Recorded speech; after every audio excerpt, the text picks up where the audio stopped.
Since I'm still waiting on the engine parts, I wanted to touch base on how to actually swap and what might be a good idea to do previously to swapping in terms of how you should prepare for it.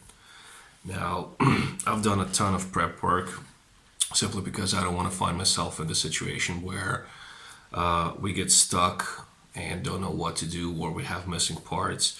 The previous video, I went through what parts you will need for the swap, and this video wanted to show you how I prepared for the swap. Now, as mentioned before, I am no mechanic. I am not mechanically inclined. I don't know much about cars at all. So I made a list, like a checklist, of all the steps that need to happen to complete the swap. Now, there will be some things that are missing, some details that I frankly don't know, but mechanic does. So after we're done swapping, obviously I will make the main video that you guys are waiting for, and me as well. And there I'll go through all the stuff that I might miss now. But this will give you a pretty good idea on what to do and how to swap. So this might seem silly to some people because it's pretty straightforward, some of those things, but I looked at it from a perspective of, well, myself, someone who doesn't know anything about this, and I tried to make it as visual to myself as possible. And once you'll start swapping and you'll have 30, 40, 50 tasks you need to complete, it's very easy to get lost. Just like in any other scenario where you have to do a lot of stuff, it's always good to have some sort of checklist. The first thing is I put this on the first thing, the stuff that I still need, so I don't forget it. So as we come close to the swap, I know I still have to get oil and the fluids because I don't have them yet. So first off, prep work. I made videos for all those segments, and I'm not gonna put them excuse me, I'm not gonna put them in this video, or this video will be like hours long. After this video, I'll start uploading each of those segments separately, so you guys can go through it easier. Plus, if someone is searching for a specific topic like fuel pump, for example, which was a pain in the ass, it will give you, you can find it and just, look just at that. You don't need to watch the whole fucking video. So let's start with the first part that I worked on, which is the rear axle of the 5.0. I'll be using that one because the differential has 355 gearing in it, and the 3.7 has 273 gearing in it. That's what the car came with. That's what I gotta keep. So I disassembled the rear axle, I had it sandblasted, and then I painted it. After that, I obviously reassembled the whole thing, and we still need to put the upper control arm bushings into the rear axle, and it'll be ready to go on the car. I also drained the oil pan and cleaned everything out with brake cleaner, so it's all nice and ready. Next up, K-member. Again, disassembled the K-member, sandblasted it, and I got it. Again, it's not, I mentioned this in the previous videos, it's not powder coating, it's literally taking a piece of metal and dipping it into hot plastic and curing it at a specific temperature. Next up are long tube headers. I initially planned on sandblasting them and putting a ceramic coating on them, as well as a layer of paint and a clear. That's why I bought the VHT spray cans. But I talked to some of you guys and I got more negative comments than positive comments about doing that. People don't seem to have good luck with it. The paint seems to peel off and it just doesn't work as well if you can do it properly, which means follow the instructions on the paint can as to how to cure the headers. So you have to do 3 cycles of heat curing, which I don't have anywhere to do, so I'm not gonna do it now. If I were doing shorty headers, sure, I could manage that, but the long tubes are just too big. I don't have anywhere to do that. So I'm just gonna leave them chrome and we'll see how they hold up. I did the rest of the exhaust though. I painted the mufflers and I painted the over axles. I don't have a mid pipe yet. I do have the X pipe that came with the 5.0, but I'm not gonna use that. I don't want an X pipe. I want a H pipe, which I'm gonna customize, but that'll be at a later point. Next up is the fuel pump. I had to change the fuel pump because of the supercharger. Now, the 5.0 originally had a booster pump, which got left behind after they cut the car in half. It was in the trunk. I didn't get it. I did ask around in the forums, should I do booster pump or something else? And because I would like to do a proper fuel system, but that costs quite a bit of money, and with all the expenses I had, it's just not something I'm going to do right now, but I will do it later on. I went with a Walbro Hellcat fuel pump. It's the strongest fuel pump, the biggest fuel pump Walbro has in production, so that should do the job for now. Next up were calipers. The 5.0 came with Brembo brakes, so again, dismantled them, had them sandblasted, had them powder coated, and I bought rebuilt kits. So I rebuilt the front calipers myself, and I brought the rear calipers to a professional because I didn't feel comfortable doing the rears. There's quite a few elements to them, and your handbrake's in there, and I just don't want to mess around with my brakes. As much as I like DIYing things and learning things, this is just something that I didn't feel comfortable doing. And if you're not familiar with doing it as well, just give it to a pro. Don't mess with your brakes. Next up is the engine. Now, we still didn't do the engine because we're waiting on some parts, but there's going to be quite a few things we need to do. So it initially started with me wanting to replace the oil pump gears and crank sprocket, but that led to quite a few other things that needed replacing as well, or that would be a good idea to do them now. So I'll just walk you through it real quickly. We have to install those gears. We have to do the 160 degrees thermostat, install new spark plugs, install new seals, so rear main seal, front seal, timing cover seals, all the freaking seals there are on the engine. So new water pump, the whole clutch assembly, flywheel, clutch, pressure plate, everything. I still have to go through the old pulleys and replace the bearings. So basically we'll have new pulleys instead of buying actual new pulleys which are pretty expensive compared to the bearings themselves. I'll be also doing the head cooling mod from MMR, which helps cool the cylinder 8, which is prone to issues with heat. That's a good idea to do now, simply because the thing is located at the back of your engine, and once you have the engine in, I talked to a couple of people and it's almost impossible to install it with the engine being basically pushed onto the firewall. So you need to get your hands back there and work there. So just do it whilst the engine is out. I also bought a new oil pan. The original one that came on the engine is damaged, so that's new. Long tubes will be installed whilst the engine is out. You don't want to do it whilst the engine is in. O2 sensor wiring harness extensions, those will need to be put on the headers and the engine. And yeah, I have to cap off a vacuum line on the supercharger. It used to be for a gauge, and I didn't get the gauge.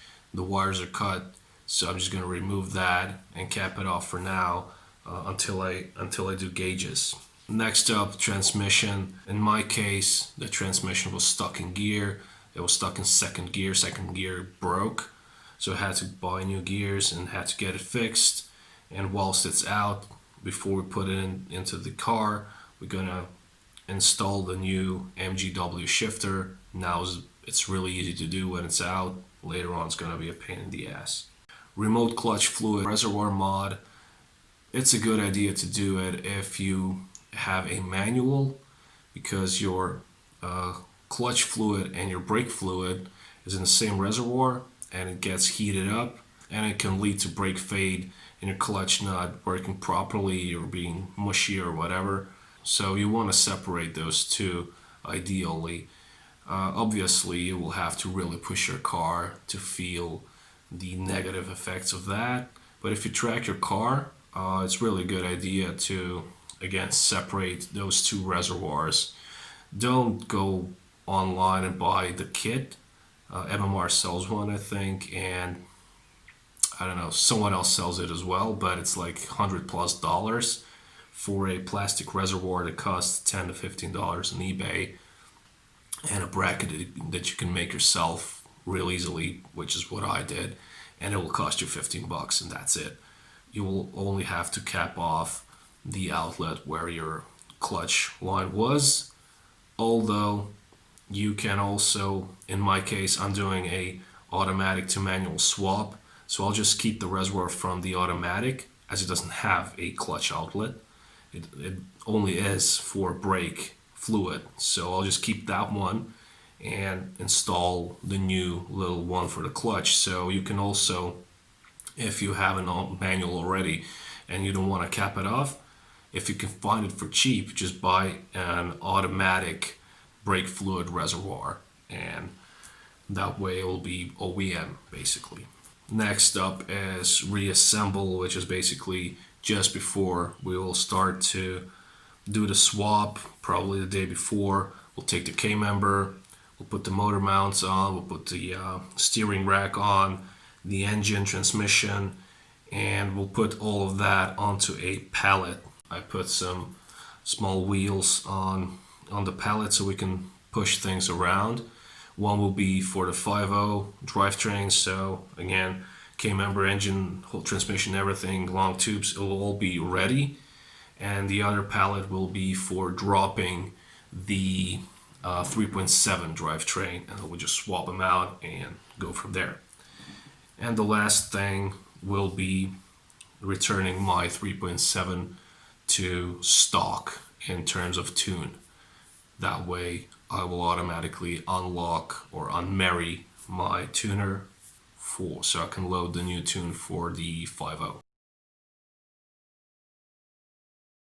With the prep work out of the way, we're on to the swap itself. Now, first off, obviously you will have to dismantle your 3.7. So what we have here is unplug the 3.7 engine and transmission from the car. You just want to unplug all the electrical connectors, all the plumbing, so that it stays on the engine. And you need to drain all the fluids, your coolant, your engine oil, all that needs to come out. So drain all that, unplug everything, mark every connector, every hose, what it is, where it goes. If you're not sure, I would advise you to do it anyways. And that way you will later on know what is what. Next up, you have to remove your exhaust. Complete exhaust has to come off. You have to remove your drive shaft. And after that, you double check that everything that was holding the engine in place is out of the way. So all the connectors, everything is unplugged, the air filter is out, and it's now free floating. Because I watched it on YouTube and it happened to us, there's always one ground or some things, that you didn't see and that stayed connected to the car, and when you lower or pull out the engine, you'll just either rip it out or it won't be willing to come out. So just be aware of that. There is a ground behind the engine connected to the firewall. It's really hard to see, and I watched a guy on YouTube. His entire engine was hanging on that ground, and they didn't notice it until they couldn't get the engine out. I knew that, and it still happened to us. We did the same thing. So there's just something about that ground. So just keep in mind there's a ground behind the engine connected to the firewall. So with that out of the way, now we have to pull out the center console, which is really easy to do. You just grab it by the back and you just pull on it. You'll lift it up and it'll come right out. It's held in by clips. Remove your shift boot and check for any bolts that might be holding your shifter to the actual car. I don't think there are any, but I'm unsure. That's why I wrote it down. So the only thing left to do is drop the K member with everything on it.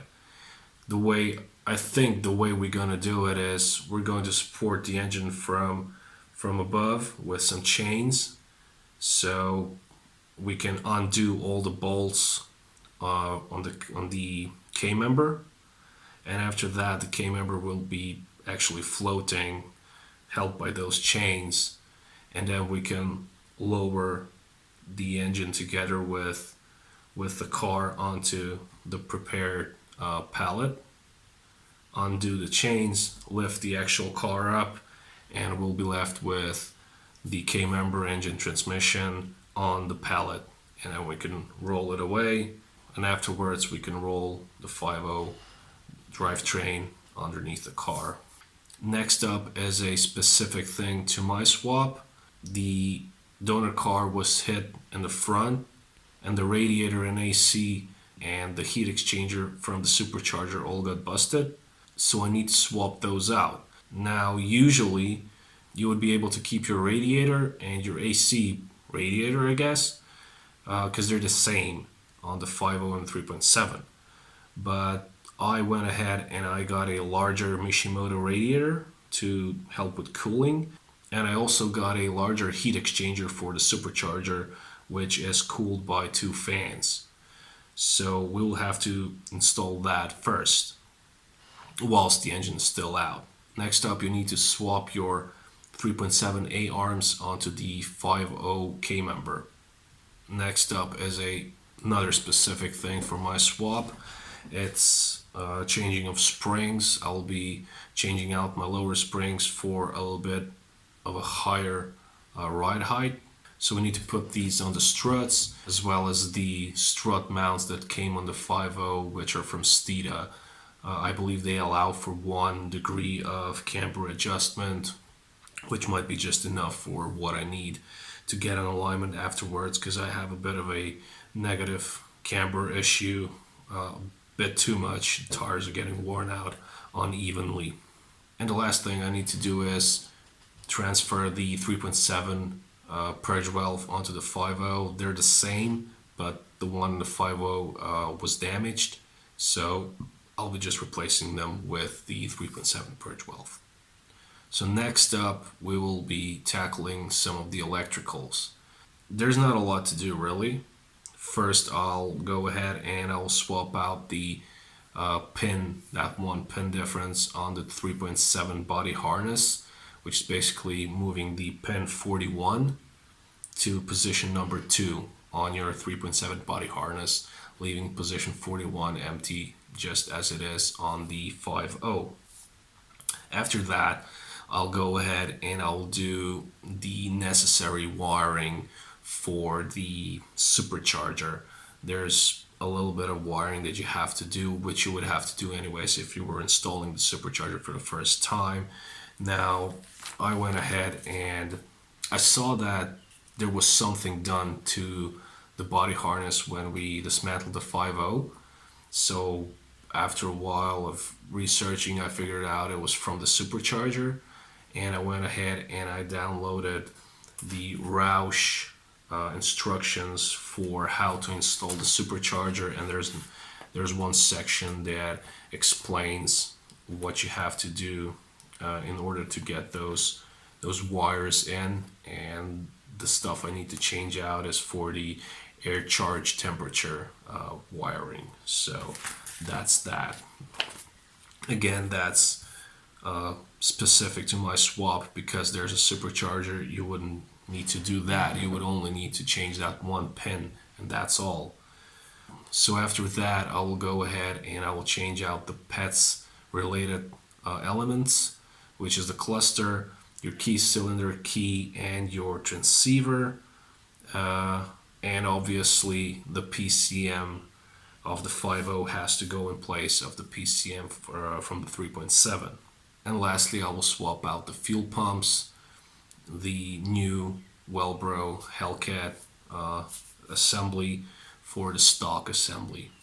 Since I'm doing a automatic to manual swap as well, we need to handle that.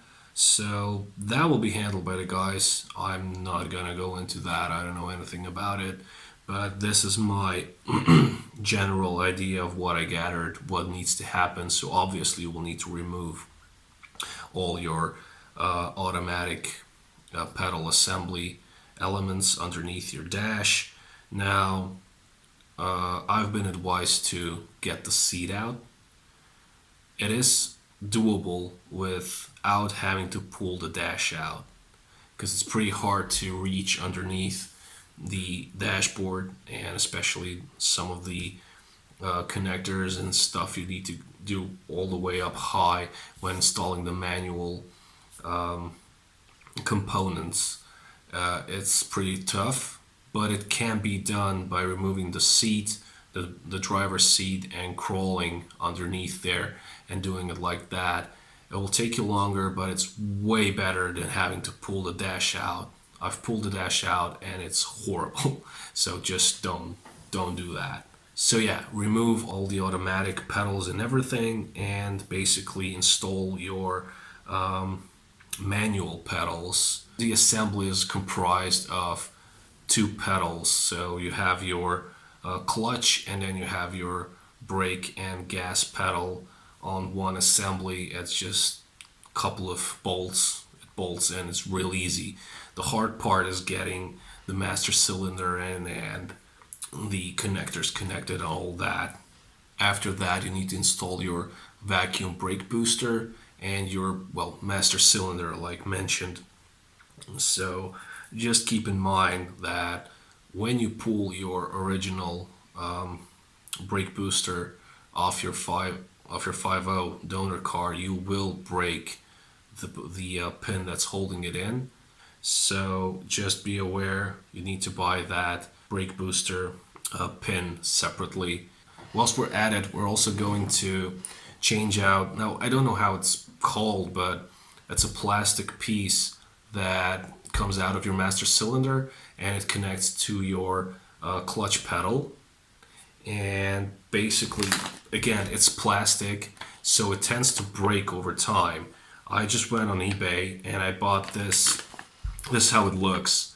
I bought this aluminum piece. So you put it on, you screw it in, that's it. So you don't have to be afraid of it breaking, because if it breaks, you won't be able to engage the clutch and shift the car. So make sure you swap that out. Even if you're just watching this randomly for whatever reason and you made it up to this point and you see this, it's a good idea to swap that out. It's a couple of bucks. And I've heard quite a few stories about those little plastic things breaking and people just being stranded on the side of the road. So it might not be a bad idea to swap that out. It's not hard. After you've done with that, you have to install your clutch line. The 5.0 came with a stainless steel clutch line, so we're going to use that. If you have your stock clutch lines, it's a good idea to upgrade them to the stainless steel clutch lines. I've read from a lot of people that it really does make a difference on how your pedal feels when you have a stainless steel clutch line. So that's going in, and we'll be at that point we'll be installing the brake fluid reservoir mod that I mentioned earlier. So with that out of the way, now we come to the fun part, the engine and transmission install. The 5.0 finally comes in.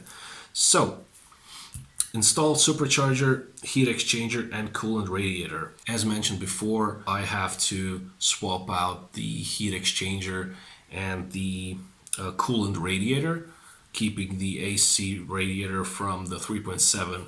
So whilst the engine is still out, whilst we have room to work, I will go ahead and I will swap out not swap out, but put in the new heat exchanger for the supercharger. Again, when you buy a supercharger, Roush VMP, it comes with a really small heat exchanger. They're okay, but if you live in a city, if it gets really hot, if you're stuck in traffic a lot, it's a good idea to get a upgraded heat exchanger with fans on it. Now these things are usually around $800, $800 to $900. They get produced by companies like AFCO, Roush has them, BMP has them. Just it's basically the same thing, just branded differently. And on eBay, you can find this exact same thing. It goes under the name PLM, and it cost me around $460. So it's half what the others cost. When you go online, I think it's listed for $550, but you can make an offer. Just make an offer of around $450, and they will agree on it, or they will bump you up $10 or $20, but you will get under the 500 mark. Huge shout out to my buddy Mark Anthony, who told me about this heat exchanger, because I was about to buy just the same small crappy supercharger heat exchanger. So that goes in. Those two have to be installed. Now the PLM heat exchanger, it doesn't come with instructions, but since they're all basically the same, I just went ahead and I downloaded the AFCO install instructions for the 2010 Shelby GT500, which should be basically the same as the 11 and 12.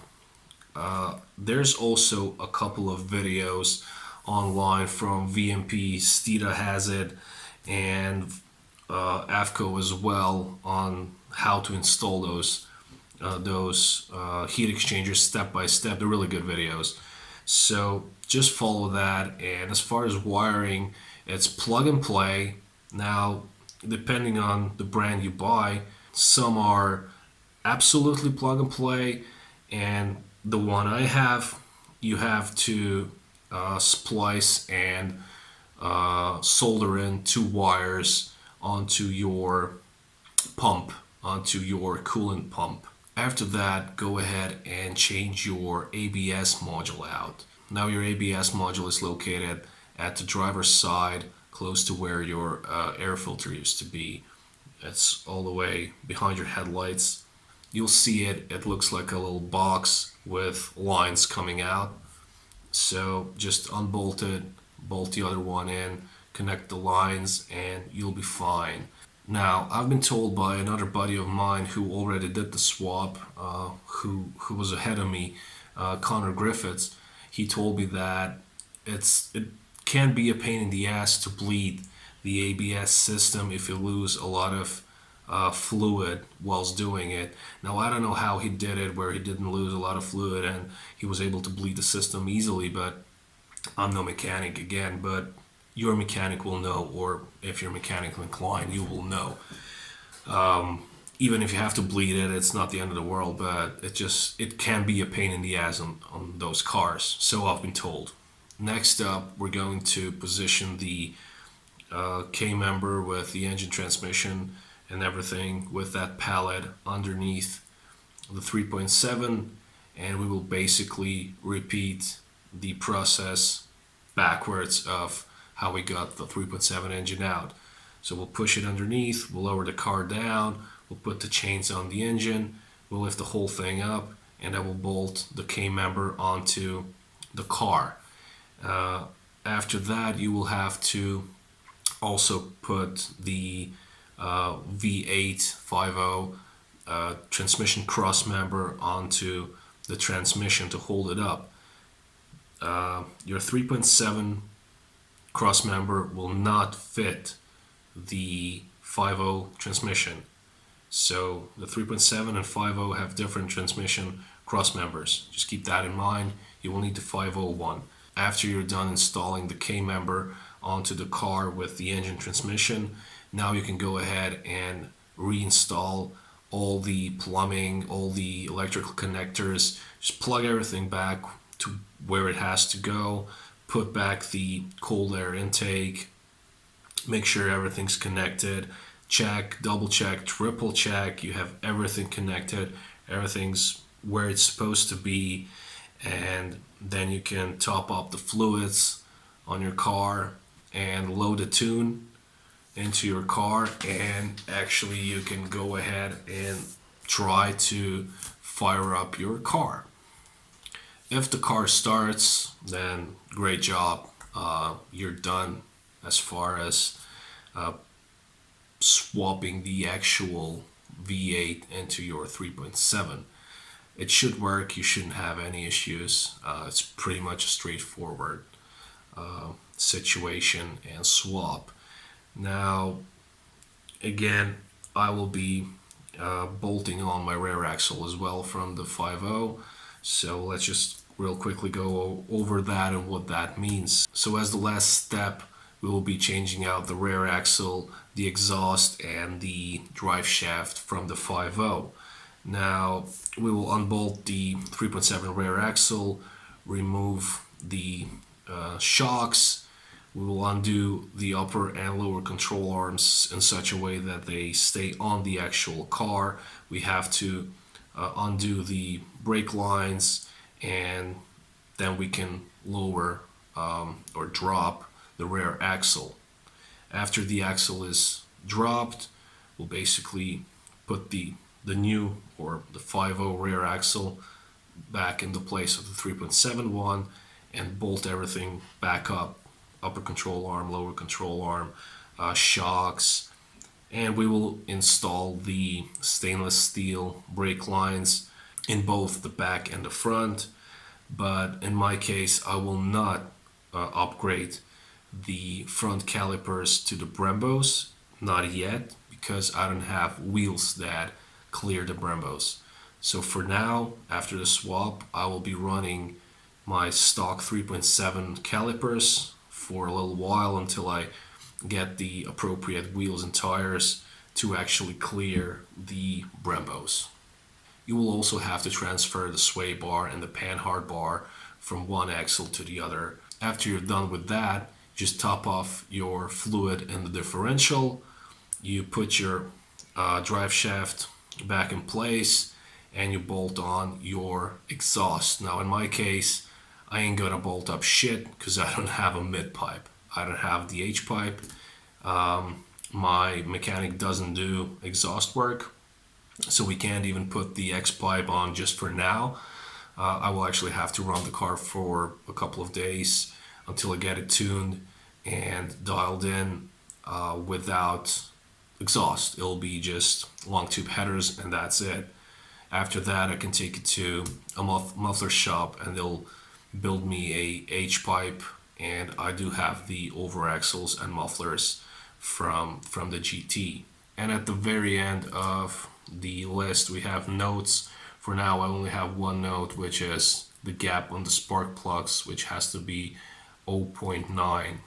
So yeah, that's basically my list and idea of how the swap should go ideally.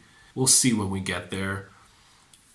Usually things don't go as you plan, so I'm pretty sure we'll be jumping from one thing to the other. But because of that, it is good to have such a list where you can just mark whatever you've done, and even if you do jump around, you'll always have the stuff that you've done marked. So it'll help to keep things organized and keep an eye on what's going on. Again, this might seem a bit silly now, but once you're in there and you're doing all this work, I think it would be pretty handy to have such a list, such a checklist where you can mark what you've done and monitor what needs to happen next. Also, if nothing else, when you write all those things down and you read through them a couple of times, it will give you an idea of what needs to happen, especially if you're not very mechanically inclined and used to swapping cars like I'm not. So next up, I'll be releasing those preparation videos, those prep work videos of those of the first segment of this list. So transmission, fuel pump, K member, etc. I think there'll be like 7 videos or so of separate stuff. And after that, the only thing left is the final prep work video, which will be the engine. And from there on, the only thing left to do is to finally swap the fucking car. Because I've been talking about this for ages now, and I'm really starting to get impatient and just want to swap the fucking car and drive it. So stay tuned for the prep work videos.